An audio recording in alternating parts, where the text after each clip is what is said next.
یہ legacy of توحید جس کی آپ نے بات کی کہ ابراہیم علیہ السلام جو تھے وہ تو اصلاً جو تھے عراق کے علاقے سے تھے، مطلب اگر ان کا دیکھا جائے تو نسلی لحاظ سے یا علاقے کے اعتبار سے تو کوئی تعلق اس جگہ سے نہیں تھا، لیکن اس طرح سے تعلق پھر ان کا کس بنیاد پہ بنا تھا؟ وہ اس میں نظریہ توحید تھا جس کی بنیاد پہ یہ تعلق بنا تھا، اور یہی امپورٹنس ہے اس جگہ کی، جیسے آپ نے وضاحت کی کہ یہ توحید کا مرکز ہے یہ جگہ بھی۔ اور اس کے علاوہ جو دوسری جگہ ہے جہاں پہ وہ پہلی مسجد موجود رہی، یعنی جہاں پہ اول بیت، اللہ تعالیٰ فرماتے ہیں کہ اِنَّ أَوَّلَ بَيْتٍ وُضِعَ لِلنَّاسِ لَلَّذِي بِبَكَّةَ مُبَارَكًا وَهُدًى لِلْعَالَمِينَ۔ جب ہم اس پورے تناظر کو ڈسکس کرتے ہیں اور جب اس پہ ڈسکشنز ہوتی ہیں تو عام طور پہ ہم اس ایسپیکٹ کو نظروں سے اوجھل کر دیتے ہیں کہ ہمارے لیے سب سے بڑی جو ارض مقدس ہے نا وہ عربین پیننسولا ہے۔ یہ لوگوں کو اس کا ادراک نہیں ہے۔ جب بھی آج کل مطلب جب ڈسکس ہم کرتے ہیں اپنے مسلمانوں سے تو ان کو اس کا تو بہت پتہ ہے، اور آج کل تو یہ چیز ہائی لائٹ بھی ہو گئی ہے، اور وہ سب جانتے ہیں کہ یہ ارض مقدس ہے اور اس کو ہم نے واپس لینا ہے۔ مطلب وہ تاریخ میں بھی ہم دیکھتے ہیں کہ مسلمانوں نے ایسا کیا، صلاح الدین ایوبی رحمۃ اللہ نے جو ہے اس کو واپس لیا، تو اس کی تو امپورٹنس اپنی جگہ پہ ہے، اس میں کوئی شک نہیں۔ اور وہ آپ وسلم کی صحیح حدیث بھی ہے جو آپ نے فرمایا کہ 3 مساجد ایسی ہیں دنیا میں جن کے لیے اگر آپ سفر کرتے ہیں تو وہ باعث اجر و ثواب ہے۔ اس کے علاوہ کسی اور مسجد کے لیے سفر کر کے جانا باقاعدہ اس سے کوئی خاص اجر نہیں ملے گا، it's not a part of دین۔ لیکن مسجد حرام، مسجد اقصی اور مسجد نبوی صلی اللہ علیہ وسلم، تو یہ 3 مساجد ایسی ہیں۔ ایک تو آپ صلی اللہ علیہ وسلم نے اس کو اسٹیبلش کیا، اور دوسرا ہم یہ بھی دیکھتے ہیں کہ ابراہیم علیہ السلام جو ہیں، جیسا آپ نے ذکر کیا کہ ان کے ساتھ تعلق ہمارا ان سے زیادہ ہے، ٹھیک ہے۔ اللہ تعالیٰ قرآن مجید میں ہی فرماتے ہیں کہ ان اول الناس بابراہیم الذین اتبعوہ، یعنی ابراہیم علیہ السلام سے سب سے زیادہ قریبی تعلق ان کا ہے جو ان کو فالو کرتے ہیں، یعنی یہ ان کا نہیں ہے جو کہ جو نسلاً جو ہے ان کے ساتھ ہیں یا ان کے ساتھ ان کا تعلق ہے، بلکہ سب سے زیادہ لوگوں میں سے جن کا تعلق ابراہیم علیہ السلام سے ہے وہ کون ہے؟ جو ان کی اتباع کرتے ہیں۔ اور آگے اللہ تعالیٰ نے اس کی وضاحت بھی فرما دی ہے، سورہ آل عمران میں آیت موجود ہے، اور وہ کون ہے؟ وہ نبی، وہ نبی اکرم صلی اللہ علیہ وسلم ہے، اور والذین آمنوا، اور جو ان کے ساتھ اہل ایمان ہیں، یعنی صحابہ ہیں یا اس کے بعد جو فالو کر رہے ہیں رسول اکرم صلی اللہ علیہ وسلم کے دین کو۔ تو یعنی یہ بات بھی ہمیں واضح ہو جانی چاہیے کہ ابراہیم علیہ السلام کے ساتھ ہمارا تعلق یہود و نصارہ سے بھی زیادہ گہرا ہے، قریب ہے، بلکہ ان کا تو کوئی تعلق ہی نہیں ہے نا، جیسے آپ نے وہ آیت بھی واضح کی کہ وہ کوئی یہودی نصرانی نہیں تھے، بلکہ وہ تو ایک سیدھے سادے مسلمان تھے۔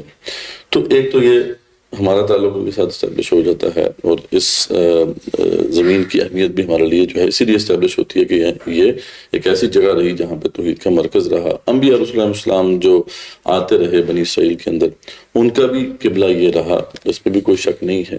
خود رسول اکرم صلی اللہ علیہ وسلم کا بھی قبلہ اول یہ ہے، ٹھیک ہے۔ یہ تو بات قرآن مجید میں موجود ہے کہ رسول اکرم صلی اللہ علیہ وسلم کو بعد میں حکم ہوا کہ آپ اپنا قبلہ جو ہے آپ مسجد حرام کی طرف کر لیں۔ ابھی تو آپ نے آیت کوٹ کی تھی کہ وہ اول بیت ببکۃ مبارک، بالکل۔ اب آپ کہہ رہے ہیں کہ قبلہ اول جیروسلم ہے، جو بیت المقدس ہے۔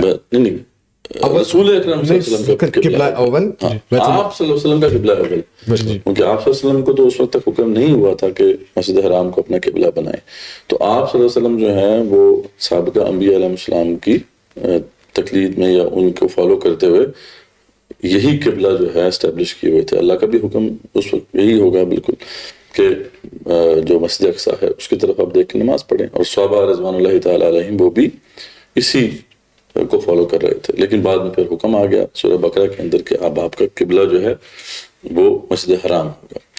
تو یعنی اس لحاظ سے بھی ہماری یہ امپورٹنس ہے اس قبلے کی، یہ رسول اکرم صلی اللہ علیہ وسلم کا قبلہ ہے۔ ویسے دیکھا جائے کہ انسانیت کے اعتبار سے تو سب سے پہلا قبلہ جو ہے وہ تو وہی ہے، مسجد حرام ہی ہے۔ تو ایک تو یہ ہمارا ان سے تعلق اسٹیبلش ہو جاتا ہے اس ارض مقدس کے ساتھ۔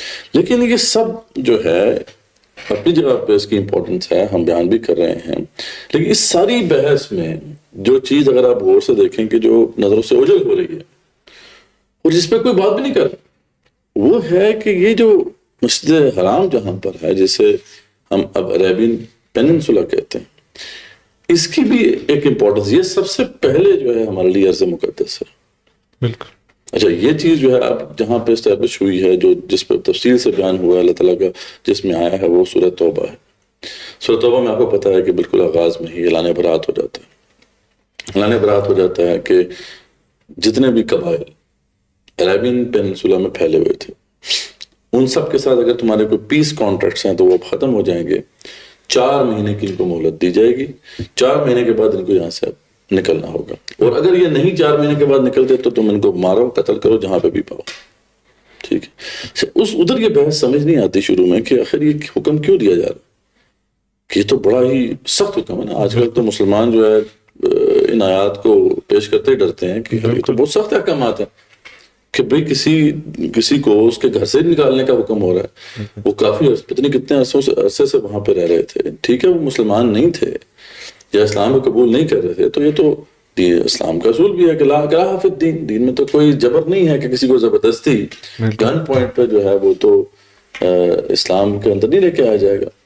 تو یہ کیسا حکم دیا جا رہا ہے کہ اگر 4 مہینے کے اندر یہ 4 مہینے کے بعد یہ نہیں نکلتے تو ان کو قتل کرو جہاں پر بھی پاؤ. یہ سارا مسئلہ پہ واضح ہوتا ہے آگے جا کے، جو اس کی وضاحت ہوتی ہے کہ اللہ تعالیٰ نے اس کی وضاحت فرمائی کہ یا ایھا الذین آمنوا انما المشرکون نجس فلا یقربوا المسجد الحرام بعد عامہم ھذا، کہ اے مسلمانوں یہ جو مشرکین ہیں اپنے شرک کی وجہ سے ناپاک ہیں، اس لیے اس سال کے بعد جب کہ اس کی تطہیر ہو گئی ہے، جزیرۃ العرب کی تطہیر ہو گئی ہے، اس کو پاک کر دیا گیا ہے، اس سال کے بعد یہ دوبارہ اس خطے میں نہ انٹر ہونے پائیں. اور یہاں لفظ جو ہے یہ نہیں کہ مسجد حرام، کیونکہ یہ بھی اکثر آپ کو پتا ہے کہ اس پر کنفیوژن پیدا کرنے کی کوشش کی جاتی ہے کہ یہ تو مسجد حرام کا ذکر ہو رہا ہے کہ مسجد حرام میں کوئی غیر مسلم نہیں جا سکتا. یہاں پہ مسجد حرام کا ذکر نہیں ہے. لا یقربوا المسجد الحرام، مسجد حرام اور اس کا قرب و جوار. اور ظاہری بات ہے کہ جو حکم ہو رہا ہے، جو حکم پہلے ہوا ہے اعلان برات کا، وہ تمام قبائل کے حوالے سے ہے نا جو عربین پیننسولا میں پھیلے ہوئے تھے. تو جب اللہ تعالیٰ بیان فرما رہے ہیں کہ اس سال کے بعد آپ واپس نہ آنے پائیں، تو پھر جزیرۃ العرب کے اندر واپس نہ آنے کی بات ہو رہی ہے نا. یہ تو نہیں کہا جا سکتا کہ نہیں ادھر بات کچھ اور کی گئی تھی اور یہاں جو ہے بات صرف جو ہے وہ مسجد حرام کی جا رہی ہے. تو یہ بھی ایک مس انڈرسٹینڈنگ، مس کنسیپشن ہے جو پھیلائی جا رہی ہے. یہ حکم آپ دیکھیں کہ یہ کہ وہاں پر جو مشرکین ہیں وہ رہ ہی نہیں سکتے. یہ حکم بلاد شام کے لیے نہیں ہے، ابھی بھی مسلمانوں کے لیے. بالکل. اچھا یہ پورے عرب مطلب سعودی عربیہ، یو اے ای، قطر، عمان، بحرین، یمن، کویت، عمان، یہ ساؤدرن سائڈ سے آپ لے لیں، اوپر آپ چلے جائیں تبوک، یعنی ایون کے جو ساؤدرن شام کا جو علاقہ ہے اس کا بھی کافی حصہ جو ہے اس میں شامل ہوتا ہے. یہ تمام جو علاقہ ہے اس پہ وہ قبائل موجود تھے جن سے اعلان برات کیا گیا تھا. شرک چیز اتنی بڑی ہے کہ شرک اللہ ہمارے کی اس کی کیا وجہ ہے؟ صرف ایک وجہ ہے کہ یہ مشرک ہے.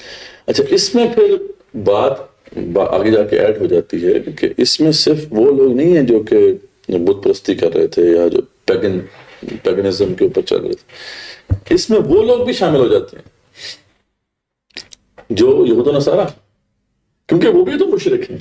اس کی وضاحت آگے وکالت الجہود عزیر ابن اللہ، وکالت النصارى المسیح ابن اللہ، کہ عزیر علیہ السلام کو انہوں نے اللہ کا بیٹا بنا دیا، انہوں نے جو ہے وہ عیسیٰ علیہ السلام کو اللہ کا بیٹا بنا دیا.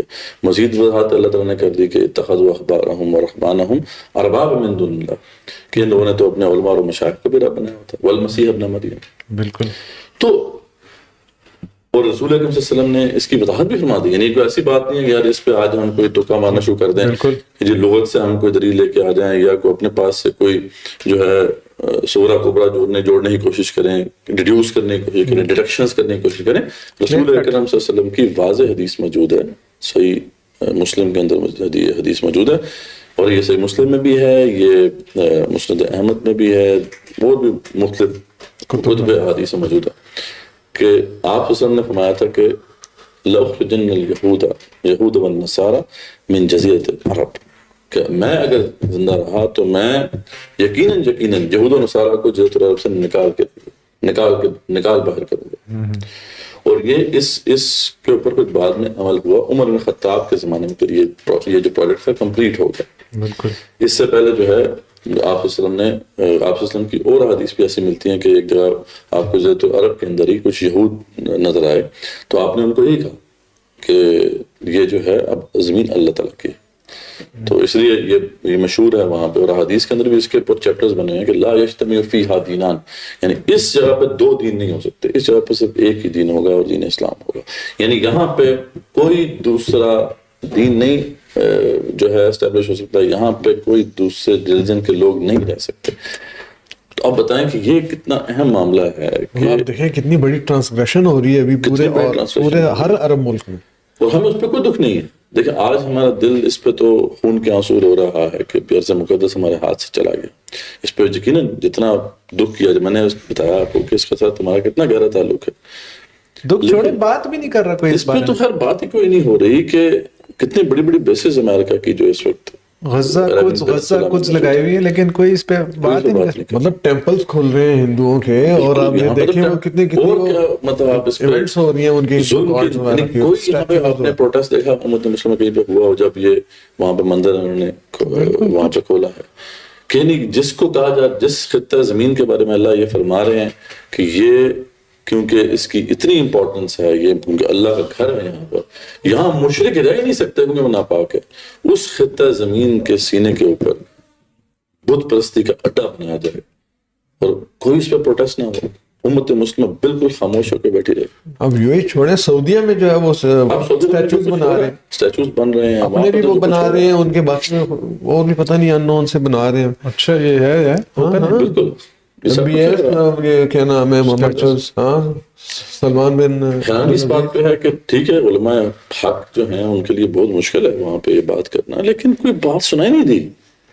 اس پہ بڑی بات ہوئی عرض مقدس کے حوالے سے اور فتوے بھی ایشو ہوئے, لیکن اس پہ کوئی فتویٰ ہمارے نہ تو ہمارے کسی اسکالر نے دیا, غزہ پہ جو کسی اسکالر سے کوئی فتویٰ آیا عرب کے اسکالرز کی طرف سے. جی فتویٰ ہے کہ آپ کرٹیسائز نہیں کر سکتے رولر کو, یہ فتویٰ ہے نا وہاں سے, یہ فتوے نکل آ رہے ہیں کہ آپ رولر کو نوز بیٹر, ٹھیک ہے آپ کو نہیں پتا, وہ ایک 4D چیس کھیل رہے ہیں, بڑی بڑی وہ جو ہے نا ان کی تعویلیں آئی ہیں, ایکسپلینیشنز آئی ہیں, ٹھیک ہے, لیکن ایک بندے نے بھی آواز نہیں اٹھائی جو اس میں رہا, جس نے اٹھائی ہے نا ان کو وہ. پھر اس میں ایک اور پہلو بھی ذرا امپورٹنٹ ہے جس کو ہمیں نظر انداز نہیں کرنا چاہیے کہ اسلام کا تو کمال ہی ہے نا کہ اس میں اللہ نے مسلمانوں کو بھی الٹیمیٹم دے دیا ہوگا. بالکل. کہ مسلمان بھی جب تک کہ توحید پر رہیں گے تو پھر ان کا حق ہے کہ وہ یہاں پر اس مسجد کا انتظام سنبھالیں. وہ اس کی بھی کنڈیشنز بتا دیں گے, یہ نہیں کہ آپ مسجد کے صرف مسلمان ہونے کی وجہ سے صرف آپ کلمہ پڑھتے ہیں اور آپ کو جو ہے مسجد حرام کا کنٹرول دے دیا جائے اور آپ کا یہ کنٹرول جو ہے وہ لیجیٹمیٹ ہو. آپ کا اس علاقے پہ کنٹرول یا اس کے اوپر جو رول ہے وہ اسی وقت لیجیٹمیٹ ہوگا جب آپ اس توحید کی لیگیسی کو ڈیفینڈ کرنے والے ہیں, اس کو پروٹیکٹ کرنے والے ہیں. یہ ساری بحث بھی سورہ توبہ کے اندر ہے, کیونکہ آپ پتہ جب حکم ہو گیا تو بعض مسلمانوں کے دل میں تھا کہ یار انہوں نے بڑی خدمت کی ہے یہاں پر خانہ کعبہ کی, حاجیوں کو پانی بھی پلایا, حاجیوں کا خیال بھی رکھا, تو ان کے ساتھ اتنا برا سلوک تو نہیں ہونا چاہیے. دل میں بعض کے دل میں یہ خیال آ گیا, اور آپ کو یہ بات یاد رکھنی چاہیے کہ ان کے اپنے رشتہ دار تھے, تو دل میں یہ بات آ رہا تھا کہ ان کے لیے ذرا زیادہ ہارش نہیں ہو گیا. تو اللہ تعالیٰ نے پھر اس کا جواب دیا. اللہ تعالیٰ جو ہے سورۃ توبہ میں ہی فرماتے ہیں کہ انما یأمر مساجد اللہ, کہ یاد رکھو کہ اللہ کی جو مساجد ہیں ان کو بسانے کا حق کن لوگوں کو ہے. انما یأمر مساجد اللہ من آمن باللہ والیوم الآخر, اس کو بسانے کا حق تو صرف اسی کو ہو سکتا ہے جو اللہ کو مانتا ہے, جو آخرت کو مانتا ہے.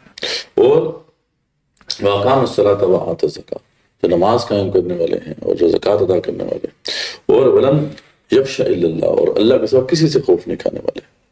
یہ شرط ہے کہ وہاں پہ جو لوگ رولرز ہوں گے وہ صرف اللہ کا خوف کھائیں گے. اچھا یہ مساجد اللہ ساری مساجد کے لیے, خاص طور پہ یہاں پہ ویسے تو کانٹیکسٹ تو یہاں پہ اس مسجد کا ہو رہا ہے, لیکن بتایا جا رہا ہے کہ تمام مساجد جو بھی مسلمانوں کا رولر ہوگا. تو اس کا مطلب یہ جو کلیم ہے کہ جو ایتھنیکلی کوئی عرب ہے یا کوئی کہہ رہا ہے کہ میں جو ہوں بنی اسرائیل سے ہوں, بحث ہی نہیں ہے. یہ نہ تو رنگ کی بحث ہے, نہ نسل کی بحث ہے, نہ خطہ زمین کی بحث ہے, ایک نظریے کی بحث ہے. اس بات کو ہمیں سامنے رکھنا ہے. So it's not a national issue, it's not a racial issue, Yes, it's not. it's an ideological issue. It's not even a linguistic issue. It is an ideological issue.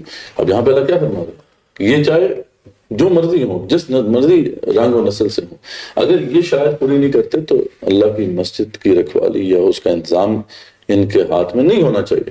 پھر آگے سنو تو اللہ فرماتے ہیں کہ فَعَسَىٰ أُولَٰئِكَ أَن يَكُونُوا مِنَ الْمُهْتَدِينَ. پھر آگے فرماتے ہیں کہ اجعلتم سقایۃ اللہ سقایۃ الحاج وعمارۃ المسجد الحرام، کہ کیا تم جو حاجیوں کو پانی پلانا اور مسجد الحرام کا انتظام سنبھالنا اس کو تم نے برابر کر دیا کمن آمن باللہ والیوم الآخر، ان لوگوں کے برابر تم قرار دے دے اسے کہ وہ لوگ جو بس حاجیوں کو پانی پلا رہے ہیں اور جو مسجد کا انتظام سنبھال رہے ہیں، جیسے کہ آج جو حرمین شریفین کے جو ہیں خادم تو وہ تو اپنے آپ کو کہتے ہیں کہ ہم دیکھو حاجیوں کا انتظام سنبھال رہے ہیں اور مسجد حرام کی تولیت ہمارے پاس ہے. تو اللہ ہمارے کہ کیا تم نے حاجیوں کی خدمت کرنا، ان کو پانی پلانا اور مسجد حرام کی جو ہے اس کو انتظام سنبھالنے کو تم برابر کرا دے رہے ہو ان لوگوں کے کمن آمن باللہ والیوم الآخر، جو اللہ کو مانتے ہیں، آخرت کو مانتے ہیں، وجاہد فی سبیل اللہ، اور اللہ کے راستے میں جہاد کرتے ہیں. وہی جو بات جو ہے بڑی امپورٹنٹ ہے کہ یہ جہاد کی لیگسی بھی ہے، یہ توحید کی لیگسی بھی ہے، یہ نظریہ اسلام کی لیگسی بھی ہے. تو یہاں پہ اللہ ہمارے کہ وہ لوگ جو اللہ کو مانتے ہیں، جو آخرت کو مانتے ہیں اور جو جہاد کرتے ہیں اللہ کے راستے میں، اللہ یشتہون عند اللہ، اللہ کے نزدیک یہ برابر نہیں ہو سکتے. اللہ لا یہدی القوم الظالمین، اللہ تعالیٰ ایسے ظالموں کو ہدایت نہیں دیتا. تو یعنی یہ بات بھی ہمارے سامنے رہنی چاہیے کہ ہم صرف یہ کیس اس طرح سے پیش نہیں کر رہے یار کیونکہ ہم مسلمان ہیں تو یہ ابراہیم کی لیگسی ہماری ہے. اگر ہم مسلمان صحیح معنوں میں بنتے ہیں تو یہ لیگسی ہماری ہے، ورنہ ہمارا بھی کوئی حق نہیں. یاد رکھیں یہ صرف کلمہ کو مسلمان کا حق نہیں ہے کہ وہ کلیم کرتا پھر کہ یہ تو زمین جو ہے وہ ہمارا ہے اور ہمارے پاس ہونا چاہیے. ہاں اگر آپ توحید پر ہیں، نظریہ توحید پر ہیں اور مسلمان ہیں، پریکٹسنگ مسلمان ہیں، تو پھر یس یہ آپ کا علاقہ ہے. آخری بات پھر آگے ہم چلتے ہیں وہ یہ کہ یہ تو عربین پیننسولا کی بات ہوگی.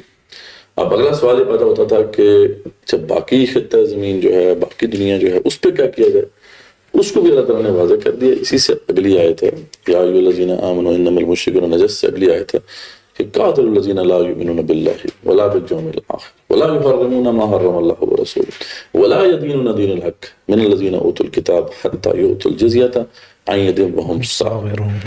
یعنی اس کے علاوہ بھی جو زمین ہے وہ بھی کوئی ایسی زمین نہیں ہے کہ جس کو آپ بس کہیں یار ٹھیک ہے اس پہ باقی لوگ جو بھی حکومت کرتا رہے. اللہ کہتا ہے اس کی بھی ایک سینکٹیٹی ہے، بالکل وہ بھی میری زمین ہے. تو اس پہ تم نے کیا کرنا ہے مسلمانوں؟ تم نے قتال کرنا ہے ہر اس اتھارٹی سے جو یہاں پر چل رہی ہے، اور جتنے بھی لوگ جو حکومت اسٹیبلش کیے ہوئے ہیں میرے لینڈز کے اوپر، جس میں پھر یہ ارض فلسطین بھی آ جائے گا، اس میں پھر باقی جو زمینیں ہیں، خطے ہیں، وہ بھی آ جائیں گے. کہ اللہ نے فرما دیا کہ ان کا بھی جرم کیا ہے کہ یہ تو اللہ کو نہیں مانتے، آخرت کو نہیں مانتے. پھر اس بات کو یہ حرام نہیں ٹھہراتے جس کو اللہ اور اس کے رسول صلی اللہ علیہ وسلم نے حرام ٹھہرایا ہے، اور دین حق کو تسلیم نہیں کرتے یہ لوگ. ان کا یہ جرم کافی ہے، کیونکہ یہ بحث آج کل بڑے یمن کے بڑے جو اسٹانچ مسلمز ہیں نا، وہ بھی یہ بات انفارچونیٹلی بھول جاتے ہیں.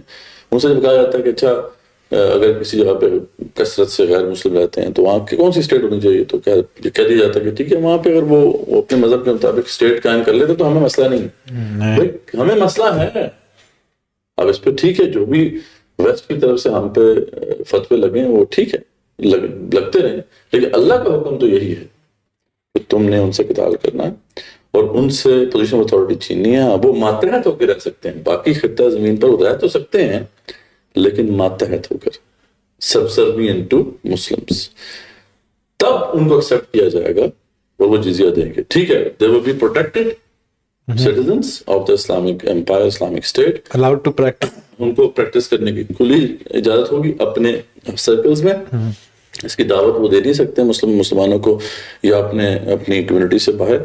اور باقی جو کی پوزیشنز ہیں مسلمانوں کی، جیسے مسلمانوں کے پاس جو گورنمنٹ کی پوزیشنز ہوتی ہیں، یا پھر جو خلیفہ ہے مسلمانوں کا، یا کسی بھی علاقے کا گورنر ہے، یا اس طرح کی کی پوزیشنز ہیں، یا چیف جسٹس کا کوئی عہدہ ہے، اس طرح کے عہدوں پر وہ نہیں اپوائنٹ کیے جا سکتے، لیکن اس کے علاوہ وہ بزنس کر سکتے ہیں، آرام سے رہ سکتے ہیں، اور they have lived comfortably in Muslim lands. یہ ہمیں پتہ ہے ہسٹری بھی بالکل ثابت ہے، اور یہ ہسٹری سے ہمیں یہ بات پتہ چلتی ہے کہ صحابہ کرام رضوان اللہ تعالیٰ علیہم نے اسی پہ عمل کر کے دکھایا.